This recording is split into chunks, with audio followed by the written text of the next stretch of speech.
Hey everybody, Steve Joy here again. I'm back with another 5 plus 1. This time it's 5 ways plus 1 that you can be more creative as a DM. Or a GM. Yeah, here we go. So, number 1 is, you're going to hate this, don't read fantasy. Read something else. Read history books. Read literature, read horror books, read anything but fantasy. And then figure out how to make it relate to your world or steal little parts of it. Because the more exposure you get to things outside of fantasy, the more stuff you have to bring in to fantasy.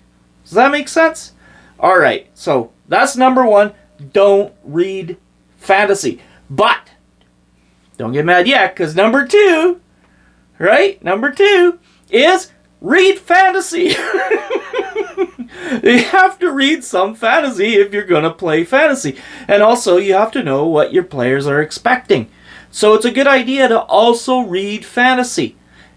Well, that just stands to reason, right? So you know the tropes, so you know what's sort of expected. But you also want to have non-fantasy history, that kind of stuff, milling around in your head so that you can sort of pick and choose and steal and use that in your fantasy world. All right, so those are the first 2. The third one, this one actually, I use all of these actually, but I use this one a lot, and I only just discovered a little while ago. It really does work. It's make lists.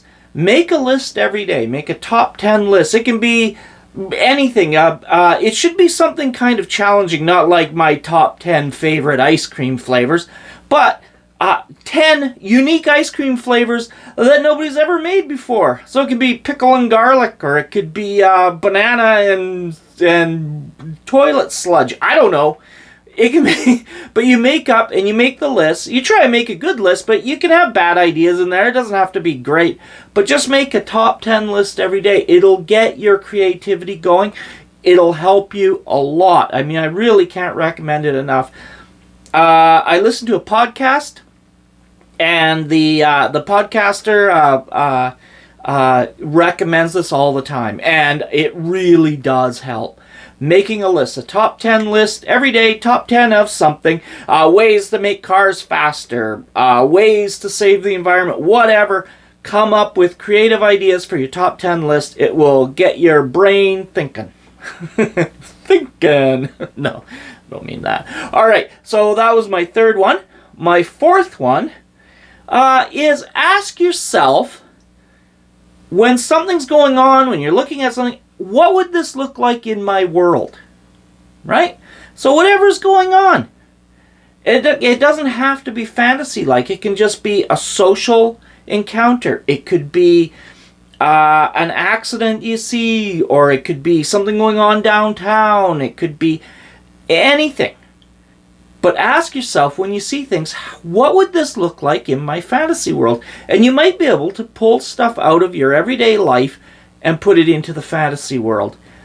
Just by putting a new bent on it, by changing things a little bit, you can come up with some really unique environments, encounters, things for your campaign world. So that is my number 4. Was it number 4? Ask yourself. Yes, all right. So this is my number 5. Steal from what is going on in the world. All right. So this one's a little bit weird, because most people, when they play fantasy to escape from the world. But the fact is, we're all products of the world that we live in. So we can't help it. So you might as well know about this, is that you are going to be influenced by what's going on in the world around you. You know, what's happening in the economy, what's happening with the leaders of your country, what's happening between countries, all that kind of stuff is going to affect you. You can't help it. But people want to escape that, but it doesn't mean you can't look around and you can't take stuff from what is currently happening in the world and put it into your campaign world. Now, the reason to do that, hold on, I can see people getting mad already. But the reason to do that is because it's all relatable. Everybody at your table is seeing the same stuff, going through the same stuff. So if you take that and you put it into your campaign world, everybody kind of has a way of relating to it already. Now, you don't make it obvious, right? You try and frame it in a fantasy world where there's magic, there's dragons, there's monsters, everything's completely different. But you can take elements of what's going on, put them in your world, and trust me, people will be able to relate to it better. And it'll make your campaign world a lot more interesting than just, using tried and true tropes. So if there's like a political leader you don't like, turn them into a bad guy. Use some of the stuff, not all of it, but some of the stuff you didn't like, put that in your world. Believe me, your players, they may not even notice. I mean, some of them will, but most of them probably won't even notice. But they'll like it. They may not know why they like it. And this is something that you can see in books, in literature and stuff. People write about things, and the author or the artist often doesn't know that they're writing about the world around them, because you can't help it. So if you know about it, you can use it as a tool. And it's a really awesome tool, actually. All right, so that was my fifth one, so this is my fifth plus one, right? And this is to relate things together that are of different kinds. And what would they look like in a fantasy world? So you can just take random things. You can just, a toaster and a car. Put them together. What would you get in a fantasy world?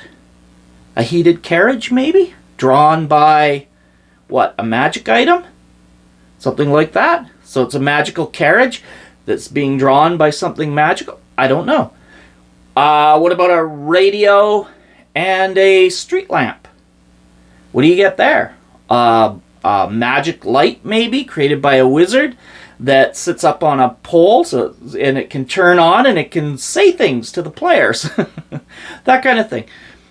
You just relate things together. Things that shouldn't even be related to each other. You relate them together, kind of mush them up, and then come up with some kind of a strange way that they could fit into your fantasy world. Now this does not mean that you'll always come up with good ideas. All of these 5+1 do not mean that your ideas will be good. That's where the list making comes in. It's a really good idea. It'll give you practice coming up with ideas. Now that's stupid. A carriage that heats itself and is like, bleh, right? But you're going to have some good ideas. And all you need is a few good ideas that are, kind of unique. And wow, that's really neat. I mean, big bonus to to your game, right? So yeah, that's my 5+1 suggestions, ideas to be a more creative DM. All right, thank you for watching this video. Please subscribe and like and hit the notification and all that jazz if you want to see more of these videos. All right, thank you, and take care.